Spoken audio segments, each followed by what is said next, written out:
তর্কবাগীশের আজ 124তম জন্মদিন। সেই জন্মদিনে আজকে প্রধান অতিথি হিসেবে উপস্থিত আছেন এই সময়ে বাংলাদেশের আপামর জনগোষ্ঠীর যিনি আশাকাঙ্ক্ষার প্রতীক, যিনি অকপটে সময়োচিত কথা বলে যাচ্ছেন, সাহসী উচ্চারণ করে যাচ্ছেন, আমাদের জাতির বিবেক, বাংলাদেশের নির্বাচন কমিশনের সাবেক প্রধান বিচারপতি, সফল প্রধান বিচারপতি, বাংলাদেশ সুপ্রিম কোর্টের আপিল ডিভিশনের সফল বিচারপতি শ্রদ্ধেয় মোহাম্মদ আব্দুল রউফ স্যার আছেন। বিশেষ অতিথি হিসাবে বরেণ্য শিক্ষাবিদ আমাদের প্রফেসর কলিমুল্লাহ সাহেব আছেন। জাতীয় নেতৃবৃন্দ, আমাদের অনেক নেতৃবৃন্দ এসেছিলেন, সাইফুল ভাই এসেছিলেন, চলে গেছেন, অনেকেই বক্তব্য রেখে গেছেন, অনেকে আসবেন।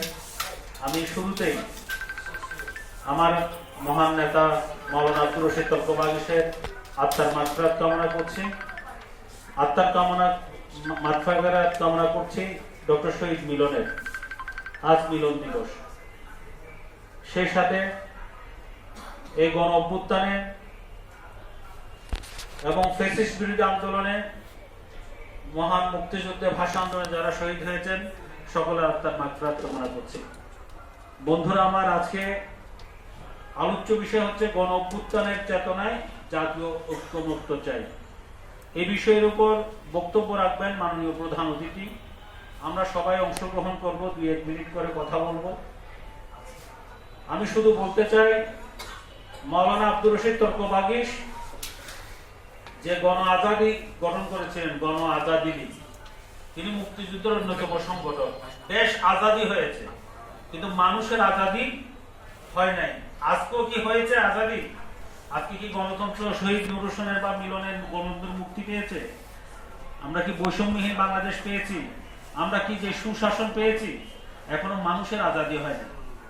তিনি দেখলেন স্বাধীনতার পরে যখন বাকশাল হলো, তিনি প্রথম প্রতিবাদ করলেন, বাকশালের প্রতিবাদ, বেরিয়ে আসলেন আওয়ামী লীগ থেকে, এবং কিছুদিন পরে তিনি ওই দেশ আজাদী হয়েছে, মানুষের আজাদীর জন্য গণ আজাদী লীগ গঠন করলেন। তিনি মাত্র 22 বছর বয়সে সলঙ্গা বিদ্রোহ করেছিলেন ব্রিটিশের বিরুদ্ধে। তিনি ভাষা আন্দোলনে সম্মুখ সারির একজন নেতা। তিনি স্বৈরাচার বিরোধী আন্দোলনে 15 দলের নেতৃত্ব দিয়েছিলেন। স্বাধীনতার পরে ইসলামিক ফাউন্ডেশন, তিনি একজন ফাউন্ডার, মাদ্রাসা শিক্ষা বোর্ডের অন্যতম একজন ফাউন্ডার। অর্থাৎ ইতিহাসের সকল ভাগে ব্রিটিশ বিরোধী আন্দোলন, ভাষা আন্দোলন, মুক্তিযুদ্ধ এবং স্বৈরাচার বিরোধী আন্দোলন, প্রত্যেকটা স্থানে তার অবদান অপরিসীম। কিন্তু অতীতের ফ্যাসিস্ট সরকার এই জাতীয় বীরদেরকে, জাতির শ্রেষ্ঠ সন্তানদেরকে ইতিহাসে স্থান দেয় না। একজনের ইতিহাস রচনা করতে গিয়ে আজকে তাদের এই পরিণতি। সকল অর্জন একজনের।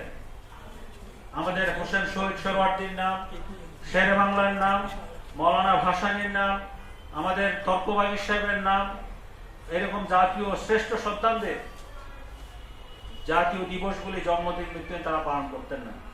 আমরা চাই আজকে পাঠ্যসূচিতে এবং জাতির নতুনভাবে আমাদের মুক্তিযুদ্ধের ইতিহাস, গণতন্ত্রের ইতিহাস সঠিকভাবে রচনা করা হবে।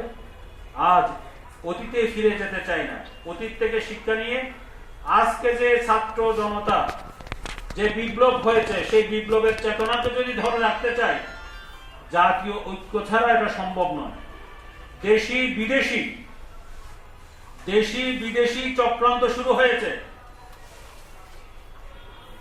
71-এ এদেশের আলেম ওলামা, অনেক ইসলামিক দল স্বাধীনতার বিরোধিতা করেছিলেন এবং তারা বলেছিলেন যদি স্বাধীন হচ্ছে, নেপথ্য হচ্ছে ভারত, এই ভারতকে, এই বাংলাদেশকে ভারতের হাতে তুলে দেওয়ার জন্য তারা যে আশঙ্কা করেছিলেন, আমরা আজকে মনে হচ্ছে অর্থনৈতিকভাবে, সাংস্কৃতিকভাবে, রাজনৈতিকভাবে তার কন্যা বাংলাদেশকে সার্বিকভাবে তাদের হাতে তুলে দেওয়ার আয়োজন সম্পন্ন করেছিলেন। সুতরাং তার থেকে বেরিয়ে এসে স্বাধীন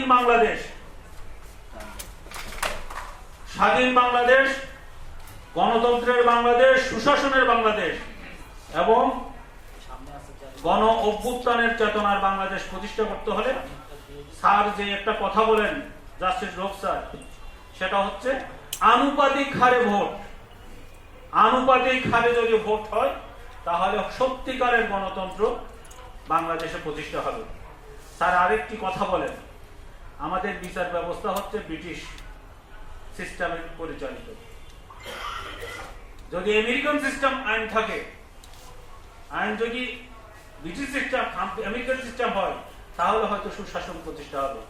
আসুন আমরা গণ অভ্যুত্থানের চেতনায় জাতীয় ঐক্যমত প্রতিষ্ঠায় আমাদেরকে এখন বেশি ঐক্যবদ্ধ হতে হবে, আরো বেশি ঐক্যবদ্ধ হতে হবে দেশি বিদেশি চক্রান্ত রুখে দিতে।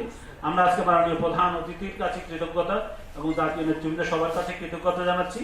এবং পরিশেষে আমি আবারও জাতীয় নেতা মৌলানা আব্দুর রশিদ তর্কবাগীশের আত্মার মাগফিরাত কামনা করছি এবং তার স্বপ্নের গণ আজাদী, মানুষের আজাদী যদি প্রতিষ্ঠা হয় তাহলেই গণ অভ্যুত্থানের চেতনা সফল হবে। সবাইকে অনেক ধন্যবাদ।